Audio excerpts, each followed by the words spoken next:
Gear Seekers, I'm Nick. In 2016 I bought myself a 34-inch Samsung ultra-wide panel, and since then I've been daily driving it. Actually, that's a lie. I bought two of them because Claire's also been using the exact same monitor as well. And if you don't know, my favourite monitors are 21:9 monitors. We don't get to cover them that often here on the channel, so when Samsung reached out and asked if we wanted to take a look at their new Odyssey G5 panel, I had to see if this thing was any good. So in this video, we're going to take a look at one of the most requested panels you guys have asked us to check out.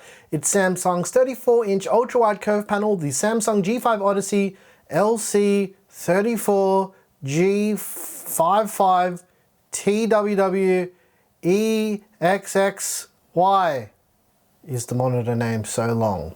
Anyway, it's a 165Hz 1440p ultra-wide gaming monitor, so let's see how it goes.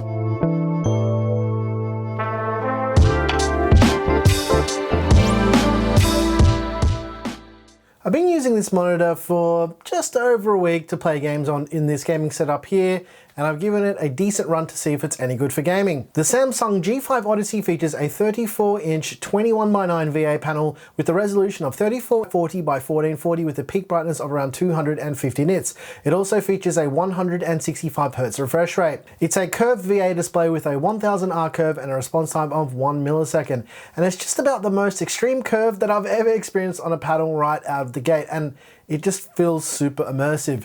It features AMD's FreeSync Premium Adaptive Sync technology, and although not NVIDIA G-Sync certified, it does actually work with G-Sync as well. I did test this for an extended period of time, and it worked well enough. The G5 Odyssey also has standard 75mm VESA mounting, so you shouldn't have any issues with mounting this to an existing mounting solution if you've already got one, which is something you might want to consider with this monitor. I'll get back to that though. The G5 Odyssey has a 178-degree wide viewing angle with a 2500:1 contrast ratio as well. It's got a single HDMI 2.0 port as well as a DisplayPort 1.4 port. There's no USB ports, but there is a headphone output as well and no speakers. The out-of-the-box calibration is good for a gaming monitor. The panel was bright, but for extended periods of time, like I always say in all of these videos that we do, I reduce the brightness to 20% because I find that's more than adequate. And this is something I always do because when you're testing monitors and using monitors in dark environments, you'll want to drop that brightness, otherwise you'll just kill your eyes, and yeah, you just don't want that. You won't even be able to see the monitor if that's the case. The build quality of the panel itself is very good. I'm a little bit disappointed and concerned about the factory monitor stand. It feels pretty flimsy, and I honestly think that you should be careful with it. If you're VESA mounting it, you're not going to have any issues with this at all, but keep that in mind. It's a very gamer looking display with two accents on the front that look like speakers but actually don't serve any purpose at all. It's weird, but I guess if you're into weird things like that, yeah, it's fine. But I'm not a huge fan of this, but it's nothing you can't fix with a couple beers and a Dremel. Actually, don't do that. Don't drink beer and use Dremels. Don't cut these things off the monitor either.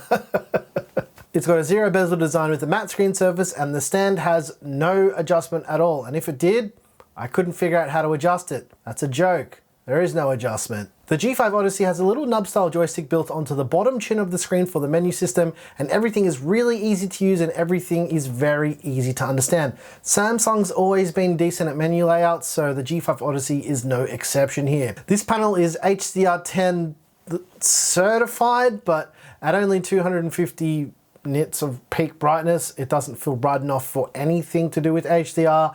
And I did test this, but it's just not really worth talking about. So don't buy this panel if you want to be wowed with HDR content, because you're just not going to get that. I think they just whacked on the HDR10 thing just because marketing, I guess. For the meat and potatoes and the real point of this monitor, how is the G5 Odyssey for gaming? Now, I really liked it. The 1440p ultra-wide is my most used size and resolution, and I feel right at home with using a panel like this. Although the 1000R curve is pretty noticeable, and yeah, it was literally the first thing I noticed when I pulled it out of the box. I was like, wow, this thing is really curved. Usually with curved monitors, I'm like, yeah, it's curved, but this thing is just like, it wraps around your head. And again, I know there's gonna be people pixel peeping this panel, but the reality is, most of the things you see in other videos about monitors aren't that important, and I mean, it just needs to game well, right? And if I had this panel and another panel that was close to it, you might not even be able to tell the difference with whatever's going on anyway. So yeah, just keep that in mind with monitor videos. It's very hard to portray that in a video format. With that said, there's no noticeable ghosting, there's very minimal backlight bleed on black screens, and honestly, it's just not really worth talking about because it's not that noticeable. Now, people love to focus on things with these panels that don't affect the usability of the panel, and I can already see the comment section disagreeing with me, but this is just the reality. And the reason why I'm saying this is because the monitor is actually pretty decently priced for what you're getting. You're getting a 1440p ultra-wide 165Hz display. It's not a bad panel, and it's not the experience that you're going to get from a terrible panel. It's an experience that you'll get from a decent panel. And you know why? Because this panel is pretty decent for the price. To be very honest, there's actually a few things that I disliked about the G5 Odyssey other than the HDR. There's no USB hub. That's something that I use all the time, and at this price point, it should absolutely be included. That to me it's just the most useful thing for me personally. I feel like it's easy if you're using it for content creation and just other stuff too, like card readers, wireless dongles for your headset, peripherals, yeah, that kind of stuff. The other thing is the monitor stand. If that's what you think you could call this thing, there's no adjustment. I get it, it's just to save money, I understand that, but if I'm slamming away at my keyboard and my mouse, look at this, right? Look at this thing. And if I'm playing a game and the monitor is shaking, and like, this is how a lot of people play as well. It's like the monitor is smack in the middle of the San Andreas fault. And I think that's a bit of a problem. Samsung should have done way better with this monitor stand. Look at this. That's a joke. It shouldn't be that flimsy. I'm actually afraid that I'm going to break it just doing that. I'm conflicted because the panel itself is excellent and the gaming experience is really good for the price point, but the big thorn for me is the monitor stand. And here's why it gets interesting. If we look at the feature set between the G5 Odyssey and the Gigabyte G34 WQC, they both feel about as good as each other in terms of color accuracy, usability, and overall execution. Obviously, the refresh rate between the two, with the Samsung panel offering 165Hz, is better. The Samsung's image quality is slightly better, but for $100 less, I reckon the difference is pretty negligible. Now, I'm not outright slamming the G5.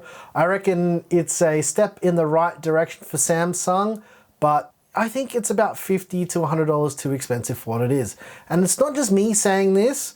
This is basically every other reviewer coming to the same conclusion. Overall, it's not a bad panel. The price is a little higher than it should be, although the pricing is basically just all over the place at this point. There's no real definitive price, but I did get to that in the video, and I think the G5 Odyssey is probably going to be a decent buy if you want to VESA mount it. Also, make sure you check out Hardware Unboxed coverage of this panel for an in-depth look at color calibration and overdrive settings and all that fancy stuff on the other end of the spectrum for monitor videos. If you're interested in grabbing the 34-inch Samsung G5 Odyssey Ultrawide, they're going for around $600 US or around 739 Aussie dollars at the time of filming this video. But as I mentioned, the pricing for this monitor is all over the place. It can be cheaper or more expensive depending on where you look. That's just the world we live in right now. But if you guys find it for cheaper, yeah, let the whole community know down below and let us know what you find about this monitor as well. If you guys got any questions about anything I mentioned in this video, drop a comment down below. I'll put a link to the wallpaper in the description. I always do that for monitor videos. And let us know what you think about ultrawides, and let us know what you think about the G5 Odyssey. I love ultrawides. They're like, especially 21:9 ones. They're the best mix of like productivity and gaming, and I just love ultrawides. Anyways, guys, also wanted to add, and this is like the standard tagline for all of our monitor videos, that we make this content nice and easy to digest for people who might not understand everything about monitors, and we talk about the things that regular users will find useful. I like to leave decisions about all this stuff in your hands, and we just like to keep it simple. Not everyone's an expert, and that's exactly what we're here for. If you like this video, please like and subscribe. If you hated the video, you know what to do. Hit that dislike button twice. Haven't said that in a while. Once again, thank you so very much for watching. I'm your boy Nick with Gear Seekers. You peek, we seek. And yeah, I'm conflicted. The monitor stand for this thing is, that's too much movement. The fact that there's no adjustability, and it's like a 739 Aussie dollar monitor, I don't know. I don't know. Let me know what you guys think. Thanks for watching.